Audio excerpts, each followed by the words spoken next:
më 16 shtator të 1952 në Tiranë, Fatos Nano ndoqi gjimnazin Sami Frashëri dhe në vitin 1975 u diplomua për ekonomi politike në Universitetin e Tiranës.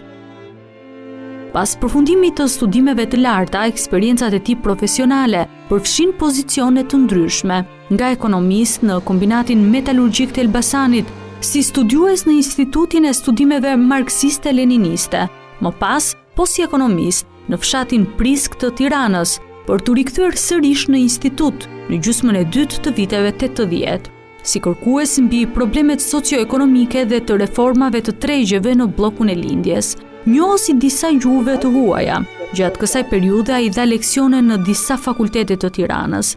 Bashkohësit e tij dallonin tek ai impretësinë e mendimit, aftësinë e analizës dhe mendësinë liberale.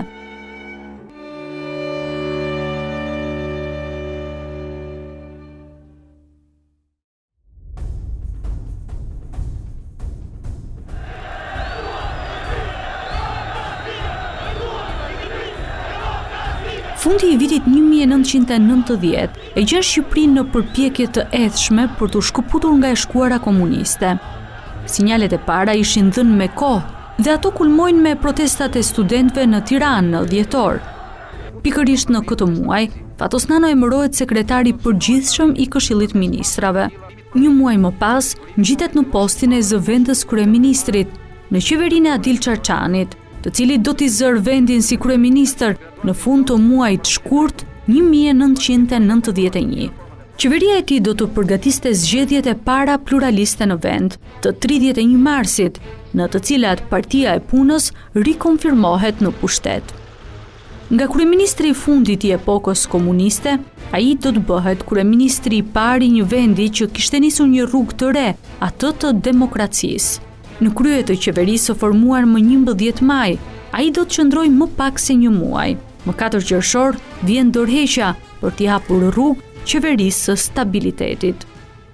Rruga e Fatos Nanos tani më është paracaktuar. Më 12 qershor të vitit 1991, në Kongresin e 10 të Partisë së Punës, lind Partia Socialiste dhe Nano do të zgjidhet kryetari i parë i saj.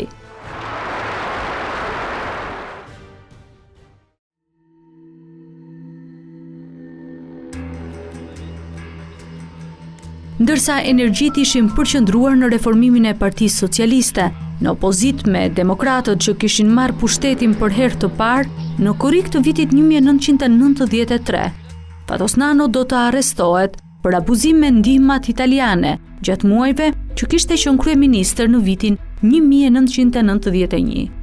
Burgosja e tij u pa gjërësisht si një vendim me sfond politik, prapas së cilës qëndronte presidenti i kohës, Sali Berisha, i cili kishte një kontroll të plot mbi prokurorinë. Në prill të vitit 1994, ai shfaqet në gjyq dhe dënohet me 12 vite burgim. Nga qelit e Bënçës, ai do të neutralizojë përpjekjet e disa eksponentëve socialist për ta shmangur atë nga kontrolli i partisë. Pas trazirave që pasuan rënien e firmave piramidale, ai del nga qelia në mars të 1997 dhe përfiton nga amnistia e dekretuar po nga Berisha. Në korrik të po atij viti, pas fitores në zgjedhjet e 29 qershorit, ngrihet kabineti qeveritar Nano 3. Por edhe këtë herë nuk do të qëndrojë shumë gjatë. Vrasja e Adem Hajdarit 12 shtatorin e vitit 1998 e pasuar 2 ditë më pas nga tentativa për një grusht shteti nga Partia Demokratike e udhëhequr nga Sali Berisha, që sot ka përfunduar në dyert e SPAK, e kishin futur vendin në një spirale të re destabilizimi. Ai do të dorëhiqet për t'ia lënë drejtimin e qeverisë dyshes së të rinjve, Pandeli Majko si kryeministër dhe Ilir Meta si numri 2. Pak muaj më pas, në janar të 1999, ai jep dorëheqjen nga drejtimi i partisë, duke kërkuar thirrjen e kongresit të jashtëzakonshëm.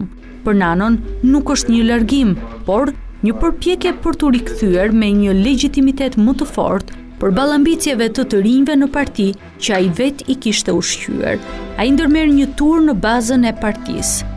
Më 9 nëntor të po atij viti, në kongres do të përballet në garën për kryetar të socialistëve me Pandelimajkon, i cili mbështetej edhe nga Meta.